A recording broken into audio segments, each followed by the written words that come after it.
बोलो सतगुरुदेव की जय।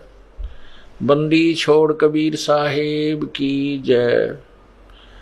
बंदी छोड़ गरीबदास जी महाराज की जय।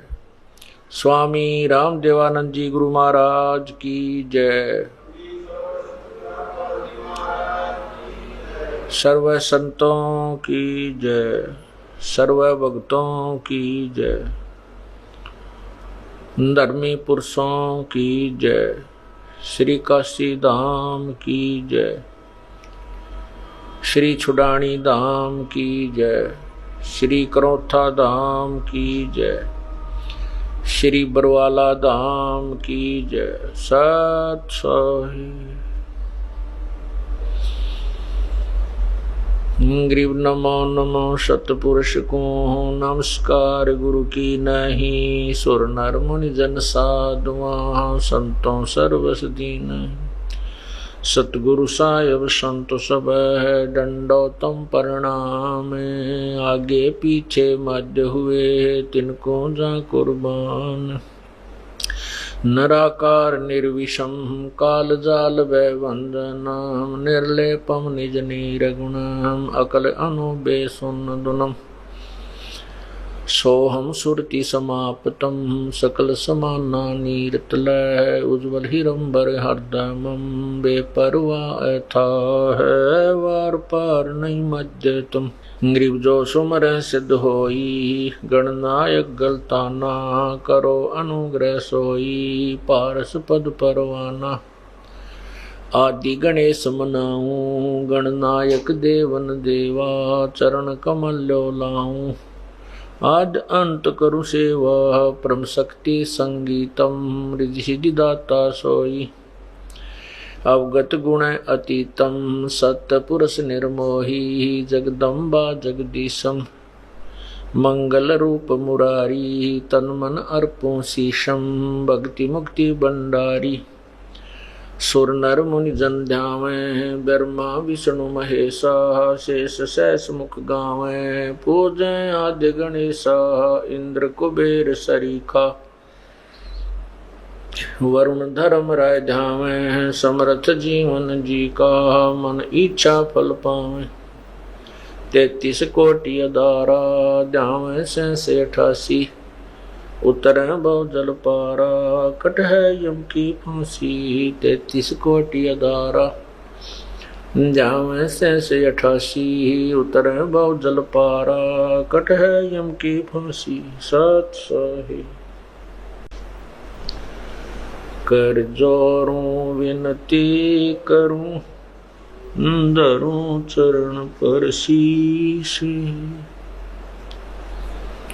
गुरु राम देवानंद जी महाराज ने दियो नाम बख्शीश। कोटि कोटि सिजदा करूं कोटि कोटि प्रणाम। चरण कमल में राखियो मैं बांदी जाम गुलाम। अवगुण किए तो बहुत किए करत न मानी हारी। बावे बंदा बख्श दियो बावे गर्दन उतार। जय इब कै सतगुरु मिले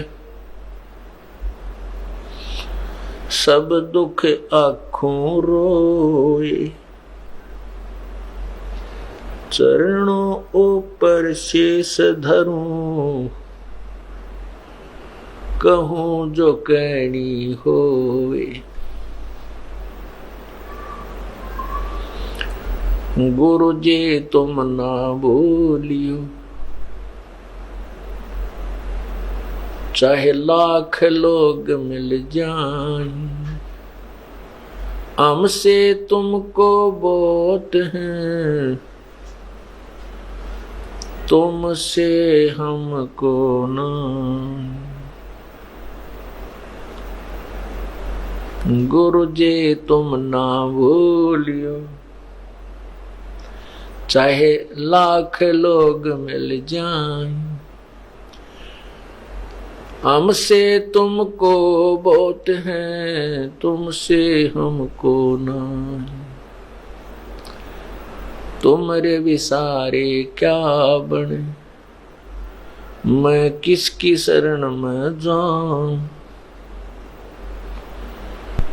शिव विरंच मुनि नारदा, तिनके हृदय न समान। मैं अपराधी जन्म का, नक्सक बरे विकार। तुम दाता दुख बंजना, मेरी करो संभार। पूर्ण ब्रह्म कृपा निदान, सुन के सो करतार। गरीब दास मुझ दीन की, रखियो बहुत संभार।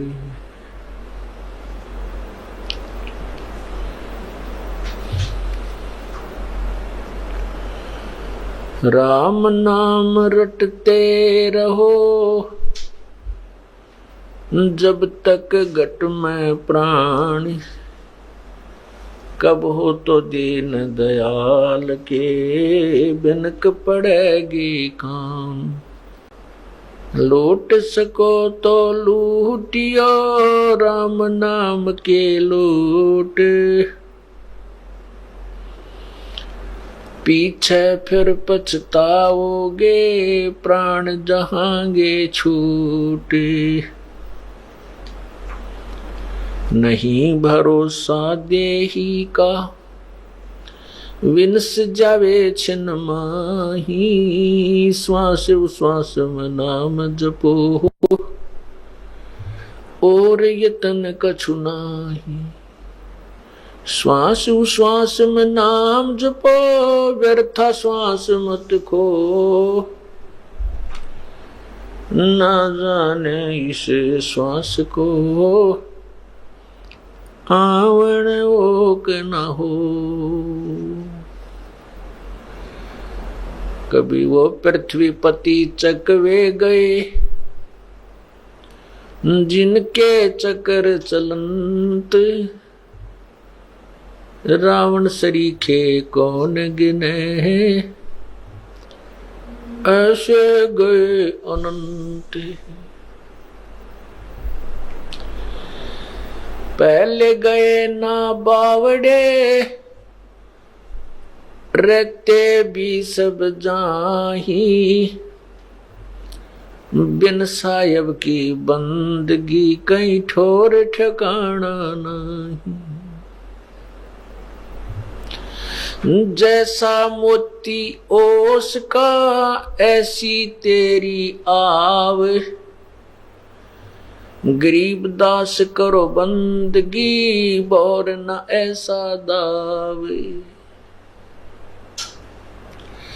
मानुष जन्म दुर्लभ है, ये मिले न बारंबार। तरवर से पत्ता टूट गिरे, वो बोर न लगता डर।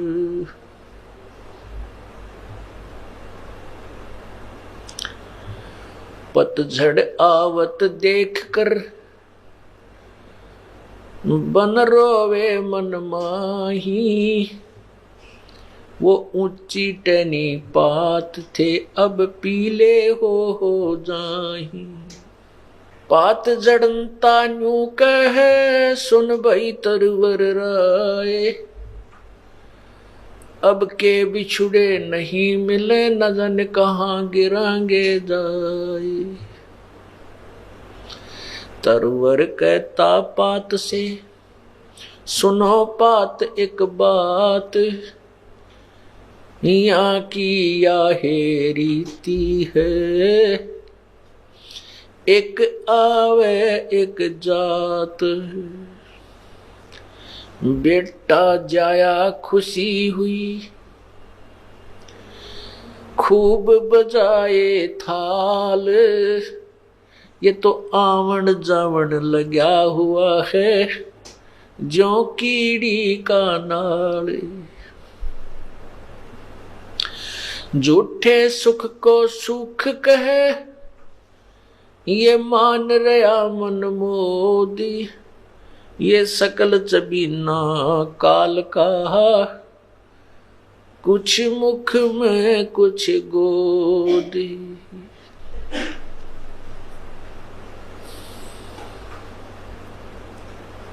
परमपिता परमात्मा बंदी छोड़ सारी सृष्टि के रचनहार कुल मालिक कबीर देव, कबीर परमेश्वर, कबीर साहब, हम काल जाल में फंसी हुई अपनी आत्माओं को अपने निज घर की खबर, जानकारी, उस सतलोक का ज्ञान स्वयं ही बताने के लिए आते हैं। हमने अपने पैर पर स्वयं ही कवाड़ा मारा था, अपने पैर को आप ही काटा था, अपने परमपिता से हम दूर हुए थे।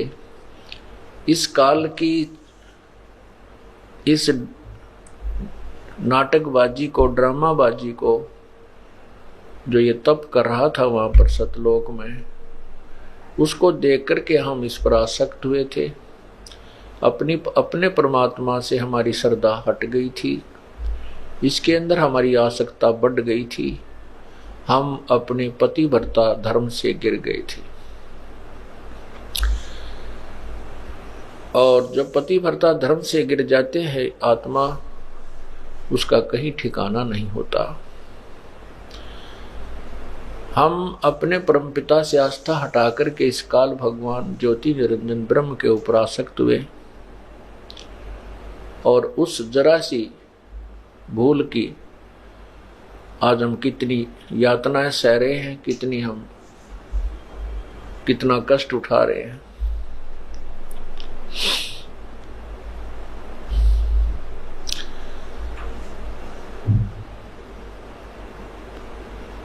राजा राम की कार उलंगी गई, सीता लंक मजारे। 10 मस्तक रावण के काटे, विभीषण को राज दिया रे।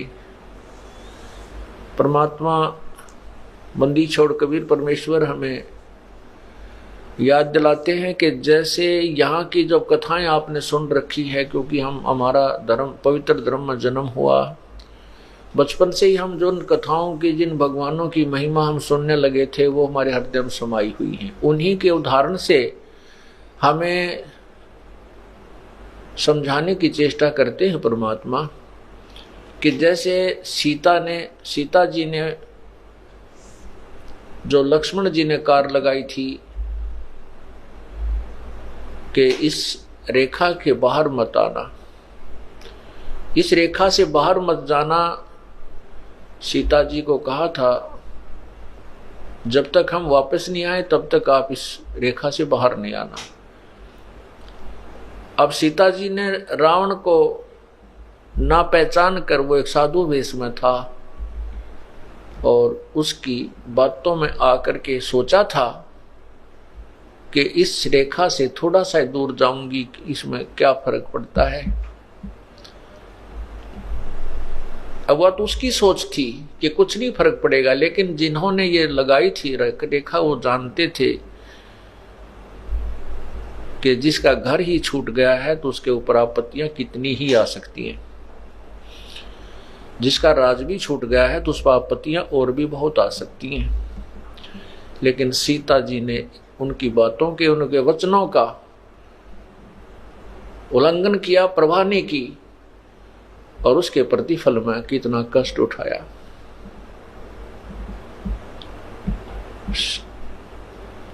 इसी प्रकार हमने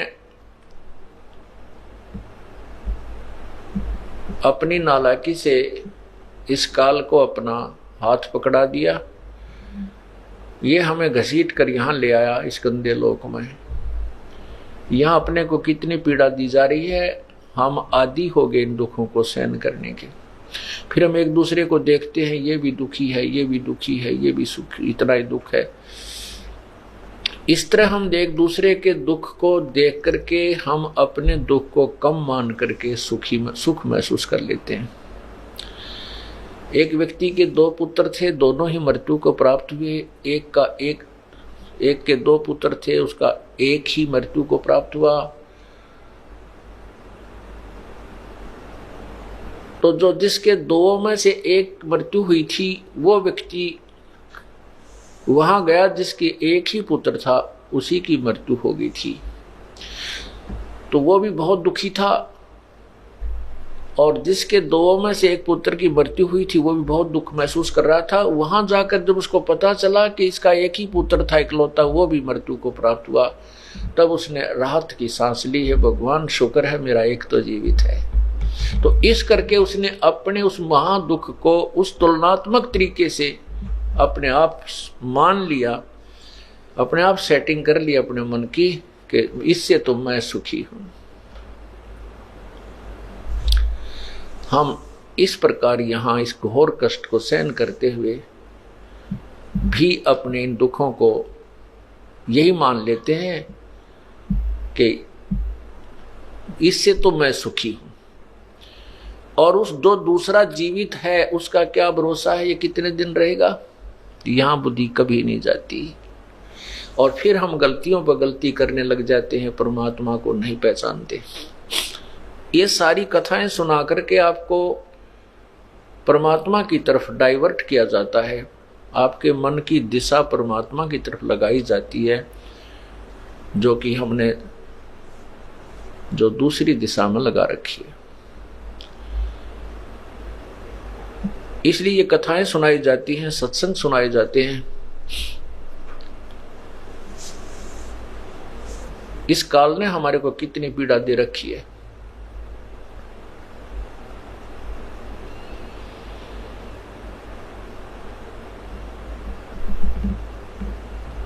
एक किसी भी पशु पक्षी के जीवन को आप देखिए, सर्दी का मौसम, दिसंबर जनवरी का महीना, और कुत्ते तथा कुतिया की योनि प्राप्त हो, शरीर प्राप्त है, गली में बाहर बैठा हुआ है, ऊपर से शीत लहर चल रही है, कभी हल्की हल्की वर्षा भी हो रही है, कभी तेज भी हो रही है, ओले भी गिर जाते हैं, और उस प्राणी को कहीं छुपने को स्थान नहीं है। जब वो 8 कमरे बना करके 8 कक्ष की कोठी में रहता था, 4 नीचे 4 ऊपर, फिर तीसरी अटारी कारों में चलता था। एक परमात्मा के नाम बिना, प्रभु की भक्ति के बिना आज वो नादान प्राणी कितना कष्ट उठा रहा है। सारी रात तो रिहर्सल हुई, सर्दी आई, ऊपर से वर्षा आई, वहां से उठकर भाग गया, फिर ओले आ गए, फिर भाग गया, कहीं पर भी उसको कोई स्थान नहीं मिला छुपने का। खूब पीड़ाएं सहन करी, किसी मोटर गाड़ी के नीचे या बैलगाड़ी के नीचे घुस के उसने अपनी जान बचाई। सुबह हुआ, भूख लगी, किसी का दरवाजा खुला, दाव सा लगा करके अंदर पहुंचा, अंदर जाकर के रसोई की तरफ घुसा, क्योंकि महक आती है उसको अन्न की रसोई में। अब उसको रसोई में कौन जाने दे, और किसी घर के सदस्य ने देख लिया तो उसको भगवान तो वैसे निकाल दे, और निर्भाग सा उसके लठ मारे, टांग टूट जा, कमर में लगे, तो चिल्लाता हुआ बाहर निकले। फिर वो भूख समाप्त तो नहीं हुई, लेकिन पीड़ा अधिक बढ़ जाने से थोड़ी देर भूख को भूल जाता है। कुछ देर के बाद फिर वो भूख सताती है तो दूसरे घर में जाता है, वहां उसकी किस्मत उसको टूक मिले या लठ मिले। यदि वहां भी उसको लठ मिल गया तो फिर कहाँ चलेगा, वो गांव से बाहर भागता है पूरी स्पीड से। और वहां क्या खाता है, फिर मल खाता है जाकर के, पेट भरने के लिए वो कुत्ता। और जब वो मनुष्य शरीर में था, उसको कितना भगवान का ज्ञान समझा लेते, कितनी बार समझाते, लेकिन उसके जू नहीं रेंगे थी, उसका जच्चा नहीं थी, यकीन नहीं, विश्वास नहीं होता था कि तेरे साथ या बिरान माटी होगी, तेरी ये दुर्गति भी हो जाएगी। पुण्यात्माओं, हमारी सोच एक जीव की है। चाहे हम कितने बुद्धिमान समझते हैं अपने आप को, चाहे हम कितने ही अक्षर ज्ञान युक्त, चाहे हम MA PhD कर लेते हैं, कितने बड़े डॉक्टर बन जाते हैं, लेकिन हम परमात्मा जैसी सोच, संत जैसी सोच नहीं रख सकते, क्योंकि हमारा क्षेत्र, हमारा जो विषय ही अलग हो जाता है, हमारी लाइन ही अलग होती है। संत और परमात्मा जो है, उनके द्वारा दिया हुआ ज्ञान, क्योंकि संत परमात्मा का दिया हुआ ज्ञान ही बताता है, और परमात्मा का ज्ञान कभी गलत नहीं हो सकता। हम चाहे अपनी जो बुद्धिमत्ता, जिसको हम पूर्ण मान सके, उसके आधार पर भले ही हम भगवान की बहुत सी क्रियाओं को रिजेक्ट कर देते हैं, लेकिन वो हमारे रिजेक्ट कर देने से वो रिजेक्ट नहीं होती। इसलिए हमने परमात्मा की प्रत्येक वाणी पर ध्यान रखना चाहिए, विचार अमल करना चाहिए, उनको सत्य माननी चाहिए। परमात्मा क्या बताते हैं?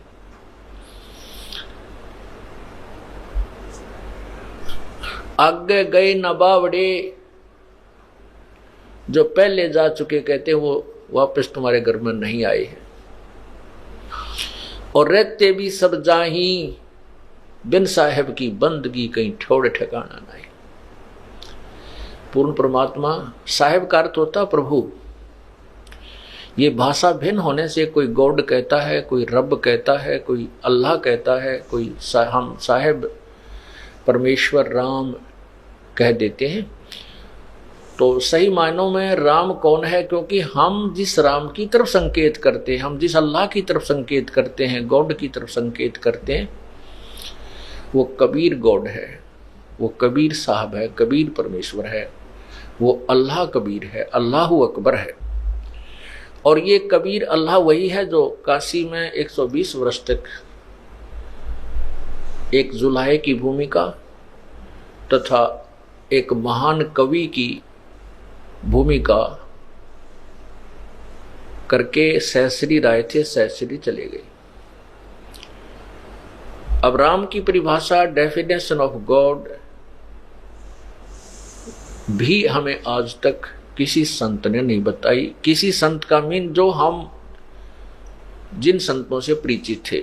वैसे तो जिन महापुरुषों ने परमात्मा के साक्षात्कार हुआ, भगवान के दर्शन हुए हैं, उन्होंने तो वही यथार्थ ज्ञान दिया है जो प्रभु ने स्वयं बताया था। उन संतों को छोड़कर जिन्होंने परमात्मा का साक्षात्कार हुआ है और स्वयं परमात्मा प्रभु ने आकर के, साहेब ने आकर जो ज्ञान दिया, उसके अतिरिक्त अन्य ऋषियों, महर्षियों और संतों को तो परमात्मा की परिभाषा का भी ज्ञान नहीं था। इसी कारण से हम राम कहते हैं।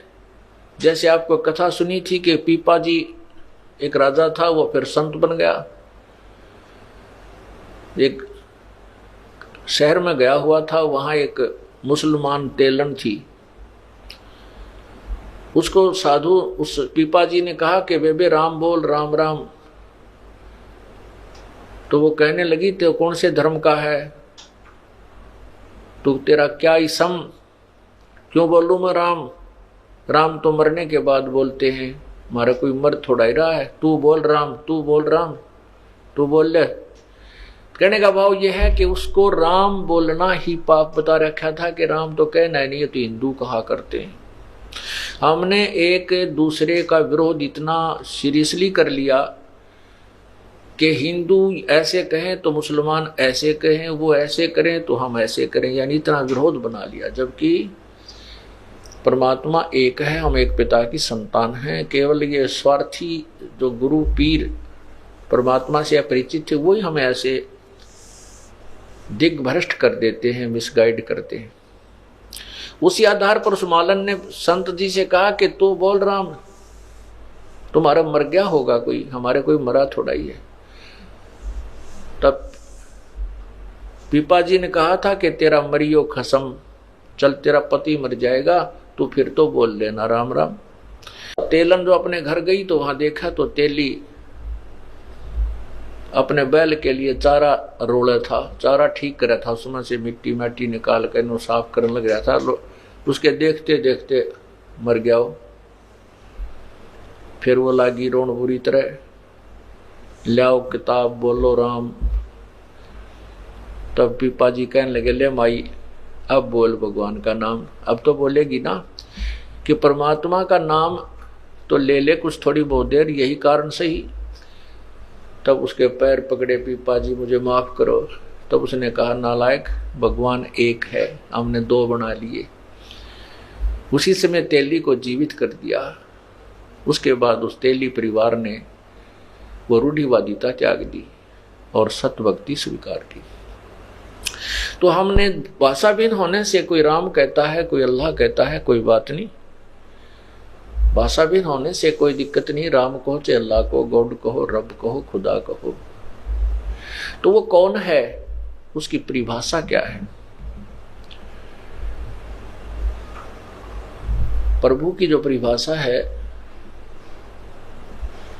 सबसे पहले तो ये कि जैसे जिस भी प्रभु में जितनी शक्ति है वो उतना ही स्वामी है, उतना ही मालिक है। जिस प्रकार एक जिले के अंदर डिप्टी कमिश्नर होते हैं, वो भी साहब हैं, वो भी मालिक हैं अपने एक डिस्ट्रिक्ट के। फिर कमिश्नर भी साहब है, वो 4-5 डिस्ट्रिक्ट्स के ऊपर होता है, जिलों पर। फिर मंत्री साहब होता है, वो एक विभाग में मालिक है। फिर मुख्यमंत्री साहब होता है, वो एक स्टेट प्रांत में मंत्री साहब होता है, वो भी मालिक होता है। साहब मीन प्रभु, स्वामी। राम उसको अल्लाह कहो चाहे स्वामी कहो। और प्रधानमंत्री बहुत से राज्यों पर, बहुत से स्टेट्स के ऊपर मालिक होता है। और राष्ट्रपति पूरे राष्ट्र पे जो है ओवरऑल कंट्रोलर होता है, तो वो भी साहब है। राष्ट्रपति साहब, प्रधानमंत्री साहब। तो अब हम जैसे यहां ब्रह्म बोला जाता है, वैसे ब्रह्म का अर्थ भगवान होता है, ब्रह्म कहो।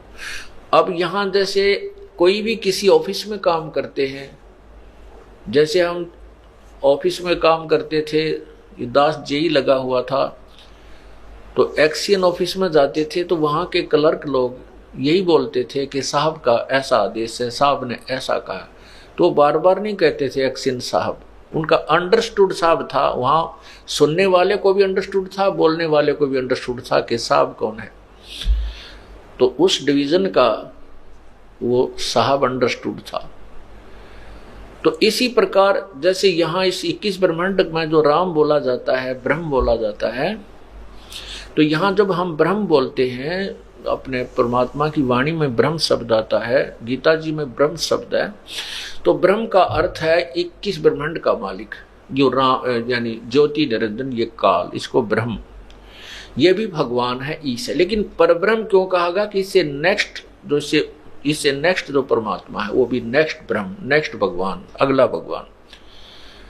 और पूर्ण ब्रह्म इसलिए कहा गया क्योंकि ब्रह्म भी बहुत हैं, परब्रह्म भी बहुत है, उसके अंतर्गत बहुत से लोग हैं, इसलिए पूर्ण ब्रह्म बोला गया। पूर्ण भगवान, पूर्ण परमात्मा, कंप्लीट गॉड, ऑलमाइटी गॉड, यानी वो भी राम है और वो सबके ऊपर परमात्मा। इसलिए ब्रह्म, परब्रह्म, ब्रह्म माने भी भगवान होता है। जैसे ईश बोलते, ईश माने स्वामी। जैसे नरेश, नर जमा में ईश, नरेश राजा को कहते हैं, आदमियों का स्वामी, आदमियों में का मालिक, नरेश। जैसे मृगेश बोलते हैं, मृगेश का अर्थ होता शेर, जो जंगली चौपाए जानवरों में मालिक, उनका प्रधान, उनका स्वामी। ऐसे ही ईश माने स्वामी, नर जमा में ईश, नरेश। ऐसे ही ईश का अर्थ होता स्वामी। ईश है 21 ब्रह्मांड का मालिक। ईश माने भी भगवान होता, ईश। इसलिए इसको ईश्वर परमेश्वर 3 शब्दों में इसलिए डिवाइड किया गया है क्योंकि ईश माने ब्रह्म, ईश इक्वलेंट टू ब्रह्म, ईश कहो चाहे ब्रह्म कहो। भगवान ईश माने प्रभु और ब्रह्म माने भी प्रभु। और ईश्वर जैसे हम ब्रह्मा जी को भी ईश हैं, विष्णु जी भी ईश हैं, स्वामी हैं, मालिक हैं, साहब हैं, शिव जी भी साहब हैं। ये अपने एक ब्रह्मांड में एक विभाग के स्वामी हैं, एक विभाग के ईश हैं, भगवान हैं। अब इनका पिताजी जो है ये इनके ऊपर ईश है, इनके ऊपर स्वामी है। तो इस ब्रह्मांड में जो ईश है ब्रह्म है, ये ब्रह्म है, काल ब्रह्म है, ज्योति निरंजन है, इसको हम ईश मानकर चलते हैं।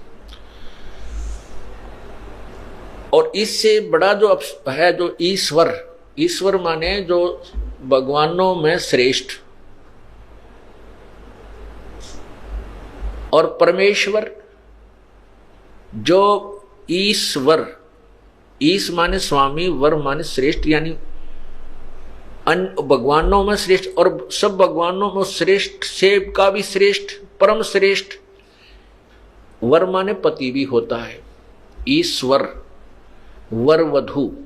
तो ईश्वर का अर्थ है उस स्वामी का भी, उस ईश का भी पति मालिक ईश्वर। और परमेश्वर,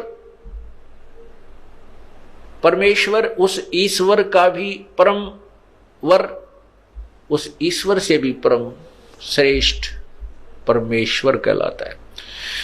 ईश ब्रह्म, ईश्वर पर ब्रह्म, और परमेश्वर पूर्ण ब्रह्म, परम अक्षर ब्रह्म। इस प्रकार हमने ये प्रभु की जो डेफिनेशन है ऐसे समझना है। ये तो केवल एक नाम को क्लैरिफाई किया है कि परमात्मा हम किसको मानते हैं। जैसे हम विष्णु भगवान के अवतार श्री कृष्ण श्री रामचंद्र जी को भी राम बोलते थे, भगवान कहते हैं। ये भी स्वामी है, जितना क्षेत्र इनका विभाग है, जितनी इनकी पावर है, इतने राम हैं ये, इनको नकारा नहीं जा सकता। जैसे एक विभाग होता है, उसमें जिस भी अधिकारी कर्मचारी का जितना कार्य क्षेत्र है, जितनी उनकी पावर है, उतने वो साहब होते हैं और उतने वो आदरणीय होते हैं। हमने केवल ज्ञान, हम आपको केवल ज्ञान समझा रहे हैं, ये नहीं कह रहे कि ये रिजेक्टेड है, इनसे हमारा कोई लेना देना नहीं। जब तक हम इस काल के देश में हैं, हम इन भगवानों के अधीन हैं। हमने इनके प्रत्येक मर्यादा का पालन करना है, इनके नियमों के अंतर्गत रहना है, नहीं तो हम दोषी बन जाते हैं। जैसे हम विदेश में गए हों तो उस देश के कानून में हमें रहना पड़ेगा, चाहे हम कहीं वापस आना चाहेंगे तभी आ सकेंगे जब उनकी सब मर्यादाओं में रहते हुए अपना धनी होंगे, वापस आने जोगा ब्योंत कर लेंगे। यदि हम वहां दोष कर देंगे तो हमारा वहां फिर सजा हो जाएगी। इसलिए हमने इनके यहाँ के जो नियम है इनको भी पालन करना है और इन भगवानों का सत्कार करना है, लेकिन पूजा केवल अपने ही परमात्मा पूर्ण ब्रह्म की करनी है। जैसे किसी भी ऑफिस में आप जाइए, चाहे भले ही आप किसी मंत्री मुख्यमंत्री के भी व्यक्ति हो, फिर भी आपको वहाँ के कर्मचारी अधिकारियों को सत्कार ही कर देना होता है शिष्टाचार के नाते, नहीं तो वो उल्हाड़ा देंगे कि आपका व्यक्ति आया था और हमारे साथ बदतमीजी की, तो वो साहब वो मंत्री और मुख्यमंत्री भी आपसे रुष्ट हो जाएगा कि तो भाई ऐसा नहीं। तो इस प्रकार हमने कहने का भाव यह है कि हम प्रत्येक मर्यादा को निभाते हुए भक्त बनेंगे और परमात्मा पाएंगे। अब जो प्रसंग चल रहा है, हम इस काल भगवान के जाल में फंस गए और अभी तक हमें इस काल ने इतना ज्ञानहीन बना दिया कि हमें ये भी नहीं मालूम कौन राम है, हम किसकी पूजा कर रहे हैं। अब जैसे मुसलमान भाई कहते हैं परमात्मा अव्यक्त है, अल्लाह निराकार है, मतलब वो अदृश्य है, उसका नाम क्या है? नाम कोई नहीं। स्थान क्या है कि सातवें आसमान पर अल्लाह रहता है। तो इससे एक तो बात ये सिद्ध होगी परमात्मा साकार है, क्योंकि वो एक देशी है, एक स्थान पर रहता है। दूसरा, उनको ये नहीं मालूम कि उसका नाम क्या है। वो अल्लाहु अकबर भी करते हैं, लेकिन अल्लाहु अकबर है कौन? अल्लाह अकबर, अल्लाह कबीर। जैसे भाषा होती है, इसमें कबीर को अकबीर, जैसे अपनी संत भाषा में क्या बोलते हैं, स्थान को अस्थान, स्थिर को अस्थिर, ऐसे एक एक्स्ट्रा ए लग जाता है। जैसे कबीर को अकबीर, अल्लाह को अल्लाहू भी बोल देते, अल्लाहू, अल्लाहू कबीर अकबर। तो अल्लाहू अकबर कहने लगे, अकबर, अकबर का अर्थ भी कबीर है। तो इस प्रकार वो अल्लाह कबीर, ये अल्लाह का अर्थ भगवान कहते हैं, कबीर का अर्थ बड़ा कर देते हैं, बड़ा भगवान। अब वो बड़ा भगवान कौन है, उसको डिफाइन कर दिया आपको कि वो बड़ा भगवान कौन है।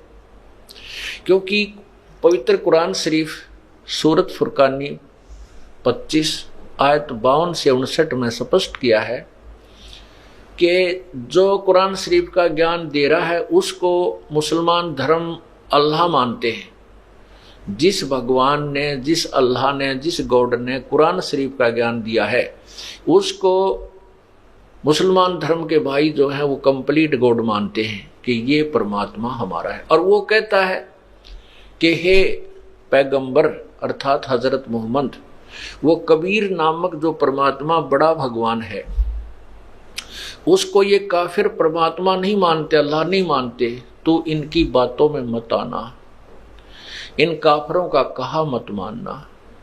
उसके लिए तू संघर्ष करना, और मैं जो तुझे ज्ञान दे रहा हूं इस कुरान शरीफ में, इस ज्ञान के ऊपर तू दृढ़ रहना।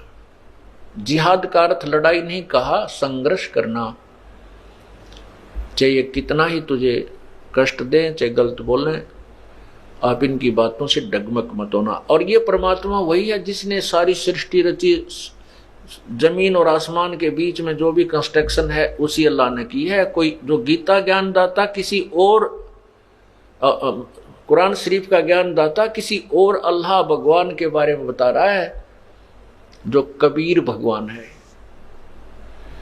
और उसने सारी सृष्टि, उसने सारी रचनाएं की है, और वो जिंदा, जो जिंदा महात्मा के रूप में प्रकट होता है। और हजरत मोहम्मद जी को भी परमात्मा पूर्ण ब्रह्म कबीर देव कल अल्लाहु अकबर आकर मिले थे जिंदा महात्मा के रूप में।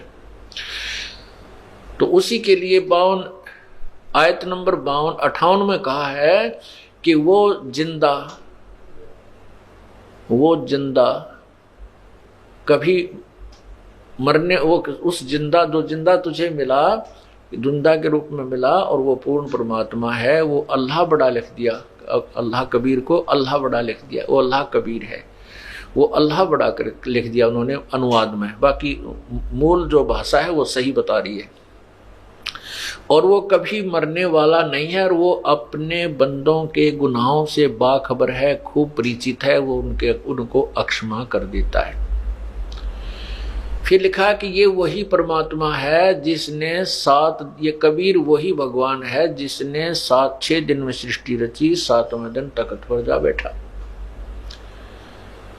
और उसके विषय में कुरान शरीफ का ज्ञानदाता अल्लाह कह रहा है कि मैं उससे परिचित नहीं हूं, उसके विषय में किसी बाखबर से पूछ देखो। इससे ये सिद्ध हुआ कि जिसको हजरत मोहम्मद जी अपना सुप्रीम गॉड मानते थे, अपना अल्लाह मानते हैं, और मुसलमान धर्म जिसको अल्लाह मानते हैं, वो गीता का ज्ञान उन्होंने दिया है, ना उसका कुरान शरीफ का ज्ञान उन्होंने, उसी ने परमात्मा ने दिया है। और वो कहता है कि उस पूर्ण परमात्मा के बारे में जिसने 6 दिन में सृष्टि थी, 7वें दिन तख्त पर जा बैठा, और जिसने आसमान और जमीन के बीच में जो कंस्ट्रक्शन सारी की, वो अल्लाह कबीर है, वो अल्लाह बड़ा है, उसके विषय में किसी बाखबर से पूछ देखो। हम अल्लाह यहाँ कबीर ना मान करके उन्हीं की अनुवादित की हुई कुरान शरीफ को मानकर चलें कि वो अल्लाह बड़ा है, तो गीता ज्ञान, कुरान शरीफ के ज्ञान दाता से कोई और अल्लाह है जिसके बारे में कुरान शरीफ के ज्ञान देने वाला अल्लाह अपरिचित है। बाखबर से पूछो, किसी तत्वदर्शी संत से पूछो। यही पवित्र गीता जी अध्याय नंबर 4 के श्लोक 34 में स्पष्ट किया है कि उस तत्व ज्ञान को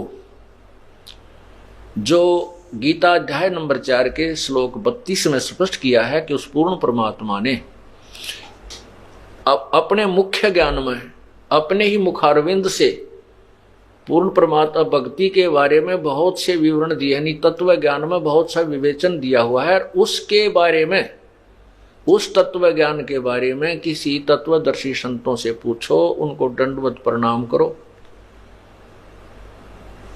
और कपट छोड़कर उनसे प्रसन्न करो, फिर वो तत्वदर्शी संत तुम्हें उस परम पिता के विषय में ज्ञान देंगे, फिर वैसे करना जैसी होगी। कहें इसे सिद्ध हो गया कि गीता ज्ञान दाता जो गीता जी में ज्ञान दे रहा है, जिसको पवित्र हिंदू समाज सुप्रीम गॉड मान रहा है, श्री कृष्ण जी ने गीता बोली, श्री कृष्ण जी।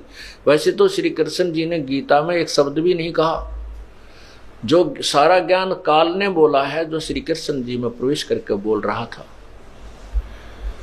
फिर भी हम ये सोचकर माने कि कृष्ण जी ने ही बोली थी, तो श्री कृष्ण जी तो कह रहा है कि वो कोई और परमात्मा है। इसीलिए 18वें अध्याय के 62वें श्लोक में कहा कि तू सर्वभाव से उस परमेश्वर की शरण में जा, उसकी कृपा से तू परम शांति और शाश्वत स्थान को प्राप्त होगा।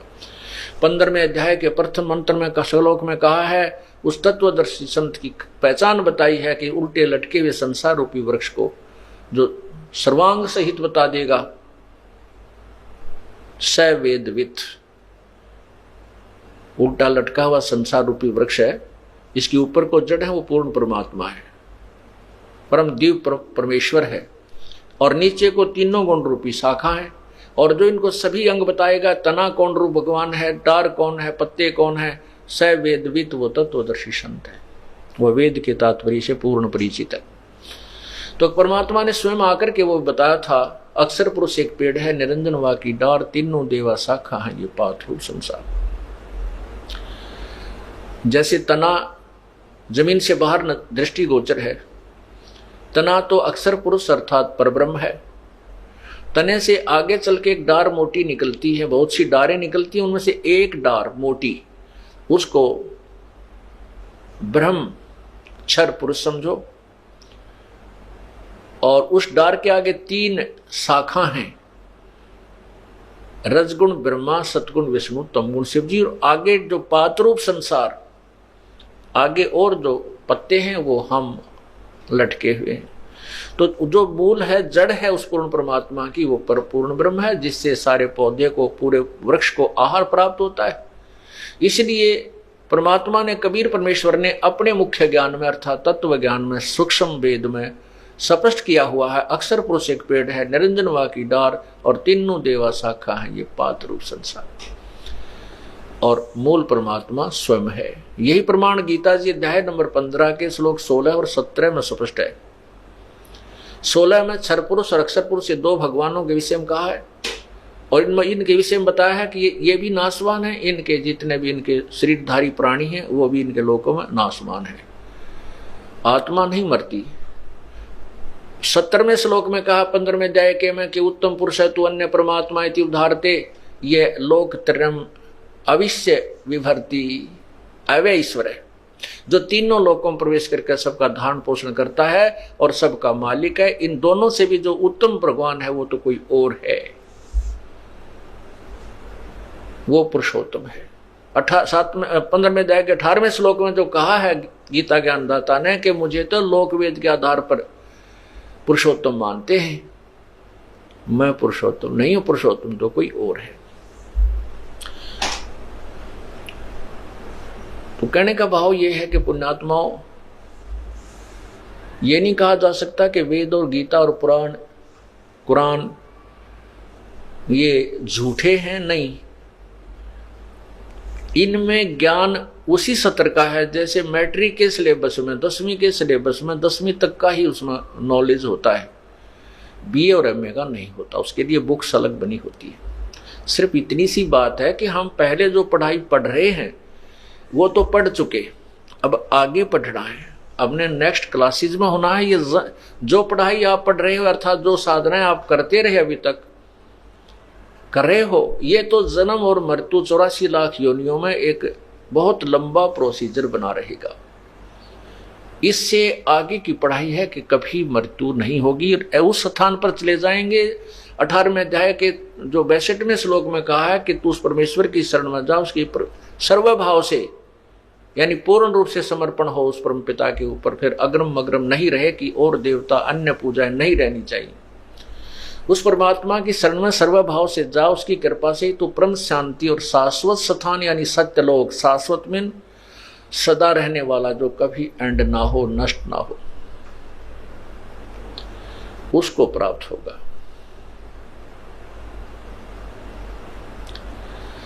अब हमने वो पढ़ाई पढ़ ली है जो कभी नष्ट ना हो, जो हम कभी मृत्यु में ना आवे। आज हमें अपने बच्चों में, अपने परिवार में, अपनी कोठी और कार में कितने जो ना आसक्त हैं और कितने प्यारे लगते हैं, और अपने शरीर पर अपनी जान बचाने के लिए हम 100 प्रयत्न करते हैं। बीमारी हो जाती है, अच्छे डॉक्टर से दिखाते हैं, चाहे लाखों रुपए लग जाएं, चाहे जमीन भी बेचनी पड़ जाए, चाहे घर भी बेचना पड़ जाए, जीवन की रक्षा करने की चेष्टा करते हैं। तो ऐसा क्यों करते हैं? क्योंकि जीवन हमें बहुत प्रिय है और हम मरना नहीं चाहते। क्यों नहीं मरना चाहते? जब पता है कि हम मरेंगे अवश्य। और फिर भी ऐसी भावना, ऐसा हमारे अंदर क्यों है? क्योंकि हम ऐसे स्थान पर रहा करते थे जहां हम कभी मरते नहीं थे। अब हमें यह मरना अच्छा नहीं लगता, तो अब हम उसी स्थान को पुनर्प्राप्त करने की चेष्टा करेंगे जहां से हम बिछुड़ कर आए हैं, जहां सब सदग्रंथ गवाही दे रहे हैं, सब संत गवाही दे रहे हैं कि वहां जाने के बाद फिर संसार में लौटकर कभी नहीं आते और वहां सदा अमर रहते हैं। वहां ना वृद्ध अवस्था आती है, वहां वृद्ध अवस्था नहीं आती है। जो सबसे भयंकर दुख है वृद्ध अवस्था में, मृत्यु का तो दुख है ही है, लेकिन वृद्ध अवस्था उससे भी बुरी है। अब तो हम मरने से डरते हैं और वृद्ध अवस्था आ जाती है, जो प्रार्थना करते हैं भगवान माटी संगवा दे। क्यों? कभी कड़मा दर्द, कभी शर्मा दर्द, कभी जाड़ दुख है, कभी बीपी आई, कभी लो हो गया, कभी सांस नहीं आंदा, दमा हो गया, खांसी होगी, तो आप पे हाथ जोड़ने पड़े, भगवान हमने ठा ले। क्यों? जब तक कति पीड़ित होकर दुख मानकर अंत हो लिया ना, को घर में संभाल लिया, सुबह पानी दर्जा रोटी दे जा, काम करने वाले बच्चे कोई खेत में, कोई कितने शाम तक बूढ़ा पड़ा रहे, तो इस तरह कहने का भाव ये है कि ये और कष्ट तो ये वहां नहीं है, वृद्धावस्था नहीं उस लोक में। बाकी शरीर हमारा ऐसे ही है, ऐसे ही परिवार है, वहां कोई दर्द नहीं, कोई दुख नहीं, कोई कष्ट नहीं, कोई रोग नहीं, कोई मृत्यु नहीं। तो उस लोक की चाह क्यों नहीं बनाते हम? क्योंकि हमें उसका पता ही नहीं। हमें उसका अब बता रहे, क्योंकि बताने वाला एक कबीर भगवान और उसके संतजन, और मिसगाइड करने वाले लाखों करोड़ों और अरबों। तो हमने वहां जाने की चाह बनती नहीं और विश्वास नहीं होता कि वैसा भी होगा कहीं स्थान। तो फिर हम इसी जन्म मृत्यु में पड़े रहना उचित समझ लिया और यही जी ला लिया हमने, यही अपना मन रमा लिया। एक भक्त को ऐसे ही समझा रहे थे, वो दूसरा और बैठा था, वो सुन रहा था यही सतलोक की बातें। तो उसने काफी देर सुनने के बाद कहने लगा, महाराज जी हम वैसे तो आप जो बता रहे हो या शायद तो अजीबो गरीब कथा कभी किसी ने सुनाई नहीं, तो और मैं ऐसा व्यक्ति हूं, मैं जिस मार्ग पर लगता हूं उसको कंप्लीट करके छोड़ता हूं, चाहे मैंने कितना ही प्रयत्न करना पड़े। और मुझे ये भय लग रहा है कि यदि मैं आपसे नाम ले लूं और मैं सिर धड़कीबाजी लगाता हूं प्रत्येक काम पर, उसके तह तक पहुंचता हूं, और कहीं मैं स्पीड से सतलोक पहुंच जाऊं और वहां कोई भी ना पावे, मेरा जी ना लगे, वहां कोई भी ना हो, मेरा अकेले का दिल ना लगे, फिर मैं दुखी हो जाऊंगा। इसलिए मैं आपका नाम नहीं लूंगा, इस ज्ञान इस मार्ग को मैं स्वीकार नहीं करना चाहता। अब ये तो कुछ तो उसकी बकवाद भरी बातें थी, क्योंकि जो भगवान नहीं चाहता वो अपनी कुछ सोच अधूरी सधूरी, कुछ उसमें उसकी बुद्धि यहीं तक काम करे थी। तो मैंने कहा भाई यहाँ कौन सा सुख मान रहा है, चल तो यहाँ भी तो सुखी है, मान रहा अपने आप को। और फिर गधा कुत्ता सूअर बन जावांगे, फिर यहीं आके क्या टिंडेलेगा, न बोले अड़क घूमते फिरते तो दिखे जाएंगे, जी ला गया रहेगा। यानी दूसरे कुत्ते भाई दूसरे गधे दिखे जाएंगे, उनके साथ हम मन लगा रहेगा। हमारी बुद्धि काल ने चारों तरफ से घुमा कर यही सेट कर दी कि यहाँ से ये इच्छा छोड़े नहीं। और परमात्मा कहते हैं जहां आशा ता बासा हुई, मन कर्म वचन सुमरियो सोई। अंत समय में जिसकी भी हम भक्ति करते हुए इस प्राण त्याग जाएंगे, हम वही उसी को प्राप्त होंगे। गीता जी अध्याय नंबर 8 के श्लोक नंबर 1 में कहा है, अर्जुन ने कहा प्रभु जी आपने जो 7वें अध्याय के 29वें श्लोक में किसी तत्ब्रह्म के विषय में जानकारी दी है कि उसको जानने के बाद और उस पूरे आध्यात्मिक ज्ञान को जानने के उपरांत और सभी कर्मों से परिचित होने के उपरांत साधक केवल जन्म और मृत्यु जरा मरण से ही छूटने का प्रयत्न करता, यहाँ की किसी वस्तु की इच्छा नहीं करता। तो किम तत्ब्रह्म, वो तत्ब्रह्म कौन है मुझे उसके विषय में बताओ। तब 8वें अध्याय के 3रे श्लोक में उत्तर दिया है गीता ज्ञानदाता प्रभु ने कि वो परम अक्षर ब्रह्म है। 8वें अध्याय के फिर 6ठे श्लोक में कहा है कि भाई उसमें कहा कि अर्जुन ये नियम है कि अंत समय में, यानी जो भी जिसकी साधना करता हुआ जिस भाव में भावित रहता है और अंत समय में वो उसी को प्राप्त होता है, ये नियम है। इसलिए 8वें अध्याय के 5वें श्लोक में कहा कि तू मेरी भक्ति कर और मुझे प्राप्त होगा। 8वें अध्याय के 7वें श्लोक में कहा कि तू मेरी भक्ति भी कर और युद्ध भी कर, तो मुझे ही प्राप्त होगा निसंशय। 8वें अध्याय के 8, 9, 10 3 श्लोकों में स्पष्ट किया है कि उस परम पिता दिव्य परम पुरुष परमेश्वर की जो साधना उस तत्वदर्शी संत के बताए अनुसार करता है और भक्ति के कमाई के योग बल, योग माने भक्ति, बल माने शक्ति, उस भक्ति की शक्ति नाम की कमाई के आधार से अंत समय में उसी को प्राप्त हो जाता है। जहां आशा ता बासा होई, मन कर्म वचन सुमरियो सोई। अब आशा अंत में, अब जैसे जो भक्ति करते हैं उनकी आस्था अपने भगवान में होती है, जो भक्ति नहीं करते हैं उनकी आस्था रह जाती है अपने बेटे और बेटियां में या किसी पोते पोती में, संपत्ति में।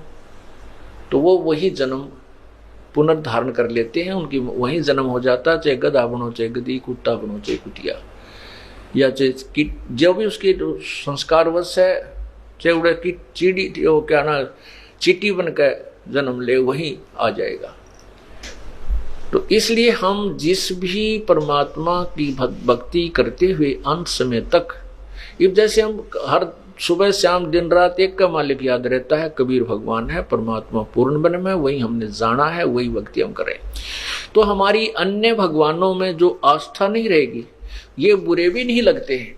गीता जी में बताया है 2 अध्याय के 46वें श्लोक में कि बहुत बड़े जलाशय की प्राप्ति के उपरांत पूर्व आधारित, जिस पर हम पहले आधारित थे, उस छोटे जलाशय पे, छोटे से जोड़ी पे, एक तलैया पे जो जिस पर हम आधारित थे, उस पर हम इतना उसका पता था कि इसमें इतना ही जल है, हो सकता है ये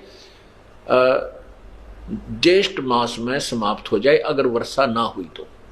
फिर हम उस जल के अभाव से दुखी हो जाते थे, हो सकता उसका पानी की सीमा का पता था। जैसे हमारे गांव में, आसपास सबके गांव में जोहड़ होते थे, वो छोटे होते थे और उन जोहड़ों में, तालाबों में जल कई बार तो इतना सूख जाता था कि नहर से, आसपास नहर होती तो उससे डाला जाता था, वर्षा सीजन तक भी नहीं पहुंच पाते थे। तो यहाँ ये बताते हैं कि ऐसे तालाब के स्थान पर, ऐसे जलाशय के स्थान पर बहुत बड़ी झील, जिसमें चाहे 10 वर्ष भी वर्षा ना हो तो भी जल ना समाप्त हो, अगर वो प्राप्त हो जाए, उसके उपरांत जैसी आस्था उस जोड़ी पर रह जाएगी, उतनी ही वही सची थी अर्जुन उस व्यक्ति की हो जाती है जिसको तत्व ज्ञान हो जाता है। अन्य ज्ञानों पर, अन्य भगवानों में उसकी इतनी ही आस्था रह जाती है उस पूर्ण परमात्मा के ज्ञान के उपरांत। कितना ऑथेंटिक सटीक उदाहरण दिया है गीता जी में, कि जैसे वो जोड़ी जो छोटी थी वह बुरी नहीं लगती, उसमें जल उसमें भी है, काम वो भी चला रही है, उससे भी हमारी प्यास बुझ रही है, लेकिन वो लिमिटेड है। उसकी तो औकात का पता है, उसकी सतिथि का पता, क्षमता का पता है कि ये तो एक सीजन भी पूरा नहीं कर सकती, और बहुत बड़ा झील मिल जाती है, लेक मिल जाती है, तो फिर तो कहना है क्या है। लेकिन फिर भी वह जोड़ी बुरी नहीं है। इसी प्रकार ब्रह्मा विष्णु महेश की जो सतिथि है तो एक जलाशय समझो छोटे वाला, एक तलैया है, और पूर्ण परमात्मा जो है ये बहुत बड़ा दरिया है। दरिया जैसे गंगा दरिया है, कितना निर्मल नीर है, और किसी भी सीजन में उसका जल समाप्त नहीं होता। इस प्रकार कबीर परमात्मा को गंगा दरिया समझें। जैसे दादू साहब जो परिचित हुए उस परम पिता कबीर परमेश्वर की महिमा से, उन्होंने भी यही कहा कि और संत सब कोप हैं, और कहते झरीता नीर, दादू अगम अपार है वो दरिया सत कबीर। तो इस प्रकार ये जैसे वो तालाब छोटी तलैया बुरी नहीं लगती। आप अपने आत्मा से सोचना, कई अनजान लोग मिसगाइड करते हैं कि संत रामपाल तो जो है ब्रह्मा विष्णु महेश को छोटे बताता है, हे बताता है, उनको रिजेक्ट करता है, वो पूजा के योग नहीं बताता है। अब उस गीता में उदाहरण दे रखा है, उसी को समझा रहा हूं कि जैसे वो ब्रह्मा विष्णु महेश हमने बुरे नहीं लगते, लेकिन उनकी अक्षमता से हम परिचित हो गए कि ये जन्म मृत्यु में स्वयं भी हैं, इनकी भी जन्म मृत्यु होती है, ये किसी भी पाप कर्म को या कर्म को कम बत्ती नहीं कर सकते।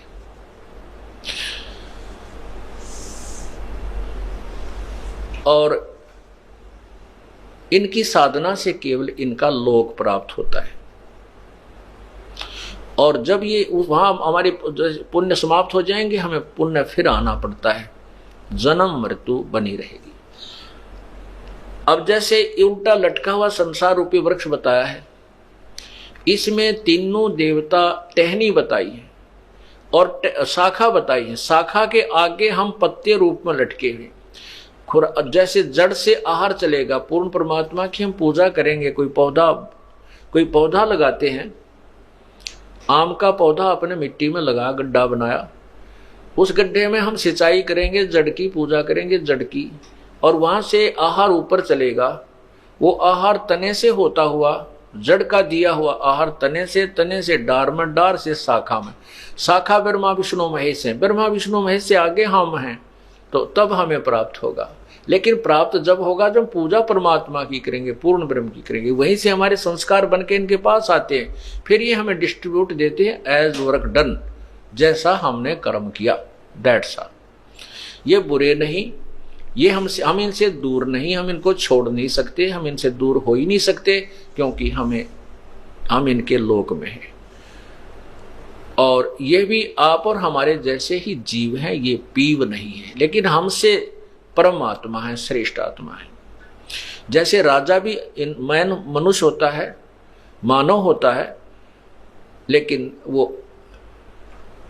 अन्य मानव से शक्ति में अधिक होता है, शक्ति में उसके पास पावर्स होती हैं। तो इसी प्रकार हम जीव हैं, और ब्रह्मा विष्णु महेश भी जीव हैं, लेकिन ये यहाँ के प्रधान हैं, यहाँ के मंत्री हैं। इनमें और हमारे में इतना अंतर है, हम इनके आधारित हैं। तो इसी प्रकार, और लेकिन हमारा कुल मालिक कबीर परमात्मा है, जिसके ये भी आधारित हैं और हम भी आधारित हैं। इनको पता नहीं उसके विषय में, ब्रह्मा विष्णु महेश को कोई ज्ञान नहीं है कि वो सुप्रीम पावर कौन है। पुण्यात्माओं, क्योंकि हम ब्रह्मा विष्णु महेश जी को इतने सुप्रीम पावर मान चुके थे, इनके अलावा हम किसी को नहीं मानते थे, इसलिए हम ये कथा जो आपको बताते हैं कि ब्रह्मा विष्णु महेश कंप्लीट गॉड नहीं है, ये पूर्ण परमात्मा नहीं है, तो हमारे मन में धक्क देसी होती है, और ये दास की जो स्टेटमेंट आपको रॉन्ग लगती है, गलत लगती है। आपने ब्रह्मा विष्णु महेश के विषय में कहाँ से सुना था? पुराणों से, और पुराणों में स्पष्ट किया हुआ है कि तुम भगवान नहीं हो। ब्रह्मा और विष्णु के विषय में और रुद्र शिव के विषय में जो ब्रह्म है, ये काल कह रहा है कि तुम भगवान नहीं हो। कदे अपने आप को तुमने कैसे भगवान मान लिया? आपको प्रमाण दिखाते हैं।